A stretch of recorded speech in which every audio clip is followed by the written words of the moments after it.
नमस्कार दोस्तों, बंगाल की राजनीति से इस वक्त एक ऐसी खबर सामने आ रही है जो इतिहास के पन्नों में दर्ज हो जाएगी। टीएमसी, वो पार्टी जिसने 15 साल बंगाल पर राज किया, जिसने अपने गुंडा राज से विरोधियों को कुचला, जिसने अपने ही विधायकों को डर के साये में रखा, वो पार्टी आज 2 टुकड़ों में बंट गई है। 58 विधायकों ने बगावत कर दी, अलग गुट बना लिया, स्पीकर को सपोर्ट लेटर सौंप दिया, रीता ब्राटा बनर्जी को विधायक दल का नेता घोषित किया। ममता बनर्जी, जो दीदी कहलाती थीं, जिनके एक इशारे पर हजारों कार्यकर्ता उठ खड़े होते थे, आज उनकी अपनी पार्टी के 58 विधायक उनके खिलाफ खड़े हैं। दोस्तों, ये सिर्फ एक पॉलिटिकल स्प्लिट नहीं है, ये 15 साल के गुंडा राज, करप्शन और ऑटोक्रेसी का बदला है। जो विधायक डर से चुप थे, जो पार्टी लाइन फॉलो करते थे, वो आज खुलकर बोल रहे हैं। आज इस पूरी ऐतिहासिक कहानी को एक एक डिटेल के साथ खोलते हैं। दोस्तों, पहले वो इमीडिएट ट्रिगर समझते हैं जिसने यह एक्सप्लोजन पैदा किया। अभिषेक बनर्जी ने स्पीकर को एक लेटर भेजा।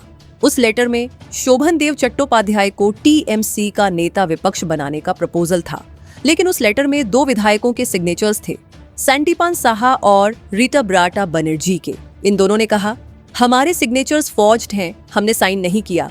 ये सुनकर ममता ने क्या किया? जांच, बातचीत नहीं, सीधे दोनों को पार्टी से निष्कासित कर दिया। दोस्तों, जो विधायक सच बोले उन्हें निकाल दो, यही है टीएमसी की डेमोक्रेसी। लेकिन इस बार ये बैकफायर्ड हुआ। रीता ब्राटा बनर्जी निष्कासित होने के बाद टीएमसी के 58 बागी एमएलएज के साथ बैठे और डिक्लेयर किया, अब हम अभिषेक बनर्जी का नेतृत्व नहीं मानते, और 58 विधायकों के सिग्नेचर के साथ स्पीकर को सपोर्ट लेटर सौंपा। दोस्तों, अब वो 58 का मतलब समझते हैं। टीएमसी के पास 80 विधायक हैं, इनमें से 58 ने बगावत की। 72.5% विधायक अपनी ही पार्टी के लीडरशिप के खिलाफ। दोस्तों, ये कोई ऑर्डिनरी नंबर नहीं है। 91वां कॉन्स्टिट्यूशनल अमेंडमेंट कहता है, अगर 2/3 विधायक अलग होते हैं तो उन्हें डिस्क्वालिफिकेशन से प्रोटेक्शन मिलती है। टीएमसी में 80 में से 2/3 यानी 54 चाहिए थे, 58 हो गए, यानी ये स्प्लिट लीगली वैलिड है। रीता ब्राटा बनर्जी का गुट अयोग्यता से सेफ है। नई लीडरशिप स्ट्रक्चर, रीता ब्राटा बनर्जी विधायक दल का नेता, जावेद खान उपनेता, संदीपान साहा उपनेता, स्यूली साहा उपनेता, अखरुज्जमान चीफ विप, और पत्र में ममता को अभी भी पार्टी अध्यक्ष बताया गया है, लेकिन अभिषेक बनर्जी के नेतृत्व को और विधायक दल से जुड़े फैसलों को मानने से इनकार, यानी ममता का नाम रखा लेकिन अभिषेक को कंप्लीटली रिजेक्ट किया। दोस्तों, और ममता ने पैनिक में क्या किया? तुरंत सभी पार्टी कमेटियों और फ्रंटल ऑन ऑर्गेनाइजेशंस को तत्काल प्रभाव से भंग कर दिया। क्यों? क्योंकि वो जानती हैं, अगर ऑन ऑर्गेनाइजेशंस के पदाधिकारी बागी गुट के साथ चले गए तो इलेक्शन कमीशन पार्टी का नाम और इलेक्शन सिंबल बागियों को दे सकता है। 2022 में एकनाथ शिंदे ने शिवसेना तोड़ी, बड़े गुट को सिंबल और नाम मिला। 2023 में अजित पवार ने एनसीपी तोड़ी, बड़े गुट को सिंबल मिला। ममता को डर है टीएमसी का जोरा फुल सिंबल जो फ्लावर है वो बागियों को मिल जाए, इसीलिए कमिटीज भंग, ऑर्गेनाइजेशन रीसेट। लेकिन दोस्तों, कमिटीज भंग करने से बगावत नहीं रुकती। 58 विधायक तो खड़े हैं। दोस्तों, अब वो 12 दिन की टाइमलाइन समझते हैं जो इस एक्सप्लोजन तक ले आई। 4 मई 2026 इलेक्शन रिजल्ट्स, बीजेपी 208, टीएमसी 80। 20 मई पहले पार्टी इवेंट में सिर्फ 35 विधायक। 27 मई काकोली घोष दस्तीदार ने सभी पार्टी पदों से रिजाइन किया। बीजेपी सीएम की मीटिंग में गई थी। 30 मई साउथ सोनारपुर में अभिषेक बनर्जी की पिटाई, अंडे, चप्पल, 5 गिरफ्तार, सब टीएमसी के लोग। 31 मई ममता की मीटिंग में 80 में से 60 गायब, मीटिंग कैंसिल। 31 मई कल्याण बनर्जी पर हुगली में पथराव। 2 जून ममता का एस्प्लेनेड में धरना। 3 जून संदीपान साहा और रीता ब्राटा बनर्जी ने फॉर्ज्ड सिग्नेचर्स की शिकायत की, ममता ने दोनों को निष्कासित किया। 4 जून 58 बागी विधायकों ने रीता ब्राटा को नेता चुना, स्पीकर को लेटर सौंपा, और उसी दिन ममता ने सभी कमिटीज भंग की। दोस्तों, 12 दिनों में टीएमसी कंप्लीटली कोलैप्स हो गई। दोस्तों, अब वो सबसे इंपॉर्टेंट सवाल, क्या टीएमसी अब पूरी तरह खत्म हो जाएगी? इसके लिए वो लीगल फ्रेमवर्क समझते हैं। बाकी गुट के पास 58 एमएलएज हैं, 80 में से 2/3 है, तो डिस्क्वालिफिकेशन नहीं, लेकिन पार्टी नेम और सिंबल लेने के लिए इलेक्शन कमीशन के 4 क्राइटेरिया हैं। पहला, पार्टी ऑर्गेनाइजेशन किसके साथ? ममता ने कमिटीज भंग की, इसलिए यह अभी अनक्लियर है। दूसरा, राष्ट्रीय और राज्य एग्जीक्यूटिव किसके साथ? यहाँ ममता अभी स्ट्रॉन्गर है। तीसरा, पार्टी कॉन्स्टिट्यूशन क्या कहता है? ममता फॉर्मली अभी भी प्रेसिडेंट हैं। चौथा, इलेक्टेड रिप्रेजेंटेटिव्स का सपोर्ट किसे? 28 वर्सेस 22 बागियों के साथ, यानी 4 में से एक क्राइटेरिया में ममता स्ट्रॉन्गर हैं, एक में बागी स्ट्रॉन्गर हैं, 2 अनक्लियर हैं। लोकसभा एमपीएज 29 में से 19 चाहिए होंगे 2/3 के लिए, अभी ये क्लियर नहीं है। तो ईटीएमसी का सिंबल और नेम एक झटके में नहीं जाएगा, ये लंबा लीगल बैटल होगा। लेकिन practically TMC as a functioning party खत्म हो गई है दोस्तों। और अब वो सबसे बड़ी स्टोरी, ये बगावत क्यों हुई? 15 साल का गुंडा राज था, विधायक डरे हुए थे। अभिषेक बनर्जी का आईपैक डिक्टेट करता था, कोई इंडिपेंडेंटली नहीं सोच सकता था, जो बोला निकाल दिया। लेकिन जब हार हुई तो जो डर था वो खत्म हो गया। अब टीएमसी सत्ता में नहीं है, ममता सीएम नहीं है, पुलिस उनके हाथ में नहीं, गुंडे अब टीएमसी के नहीं, बीजेपी गवर्नमेंट उन्हें कंट्रोल करती है। तो वो विधायक जो 15 साल से डर में जी रहे थे वो बोलने लगे।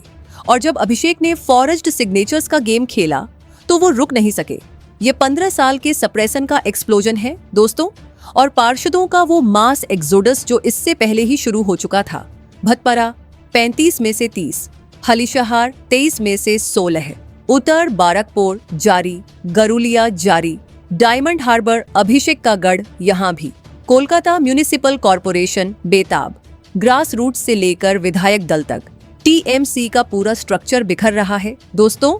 और वो महाराष्ट्र पैरेलल जो बहुत इंपॉर्टेंट है, 2022 एकनाथ शिंदे ने शिवसेना तोड़ी, 2/3 एमएलए साथ लिए, सिंबल और नाम मिला, असली शिवसेना शिंदे की। 2023 अजित पवार ने एनसीपी तोड़ी, सिंबल और नाम अजित को। दोनों केसेस में बड़े गुट को जो बीजेपी के साथ था सिंबल मिला। बंगाल में 58 विधायकों का बागी गुट बीजेपी सरकार की छत्र छाया में है। अभिषेक को रिजेक्ट किया है, ममता को नॉमिनल प्रेसिडेंट रखा है। ये पैटर्न महाराष्ट्र से एग्जैक्टली मैच करता है।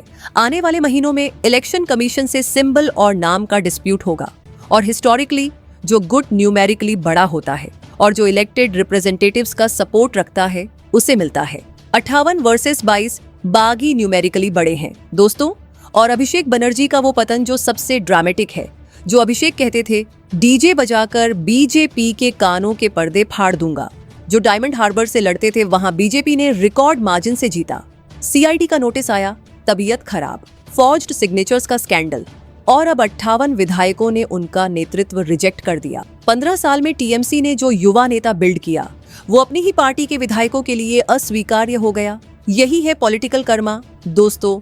5 सवाल जो आज हर बंगाल वासी के मन में उठने चाहिए। पहला सवाल, 80 में से 58 विधायकों ने बगावत की, 2/3 का आंकड़ा पार हो गया। महाराष्ट्र में शिवसेना और एनसीपी टूटी तो सिंबल बड़े गुट को मिला। क्या टीएमसी का जोराफुल सिंबल और नाम जल्द ही बागियों के हाथ में जाएगा? दूसरा सवाल, अभिषेक बनर्जी जिन्होंने फॉर्ज्ड सिग्नेचर्स का गेम खेला, जिनकी खुद टीएमसी वर्कर्स ने पिटाई की, जिन्हें 28 विधायकों ने रिजेक्ट किया, सीआईडी का नोटिस आया तो तबीयत खराब, क्या टीएमसी का यह युवा चेहरा अब परमानेंटली फिनिश्ड है? तीसरा सवाल, ममता ने सभी कमेटियों भंग कर दी, ये पैनिक रिएक्शन है, लेकिन 58 विधायक तो खड़े हैं, क्या कमिटीज भंग करने से यह सुनामी रुकेगी? चौथा सवाल, 15 साल का गुंडा राज, जब तक सत्ता थी सब चुप थे, जैसे ही हार हुई बागी हो गए। क्या यह साबित नहीं करता कि टीएमसी की लॉयल्टी आइडियोलॉजी नहीं डर पर बेस्ड थी? पांचवा सवाल, 58 एमएल एज बागी, 20+ एमपीज बीजेपी की तरफ, काउंसलर्स थोक में resign, Kakoli Ghosh, BJP CM की मीटिंग में। क्या टीएमसी का 2029 के लोकसभा तक बंगाल में कोई पॉलिटिकल एग्जिस्टेंस बचेगा? दोस्तों, टीएमसी टूट गई, 58 विधायकों ने अभिषेक को रिजेक्ट किया, ममता घबराकर कमेटीज भंग कर रही है। महाराष्ट्र की शिवसेना और एनसीपी जो हुआ वही बंगाल में टीएमसी के साथ होने वाला है। 15 साल का वो एम्पायर जो गुंडा राज पर टिका था, जो डर पर चलता था, जो फोर्ज्ड सिग्नेचर्स से काम करता था, वो आज अपने ही विधायकों के हाथों ध्वस्त हो रहा है। बंगाल की जनता ने 4 मई को बीजेपी को 208 सीटें दी और आज 3 जून को टीएमसी खुद ही अंदर से बिखर गई।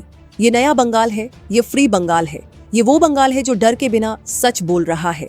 ये खबर हर भारतीय तक पहुंचनी चाहिए, इसीलिए इस वीडियो को अभी लाइक करें, अपने परिवार को से दोस्तों को शेयर करें। नीचे कमेंट में बताएं, क्या टीएमसी का जोराफुल सिंबल बागियों को मिलेगा? और क्या ममता बनर्जी का पॉलिटिकल करियर अब प्रैक्टिकली खत्म हो गया? और अगर अभी तक सब्सक्राइब नहीं किया तो वो लाल बटन अभी दबाइए बेल आइकन दबाइए, क्योंकि यहाँ मिलती है सच्ची खबर, सटीक विश्लेषण, बेबाक पत्रकारिता, सिर्फ और सिर्फ आपके लिए। जय हिंद, जय भारत, जय Bengal, Vande Mataram. Subscribe now and press the bell icon. Never miss an update.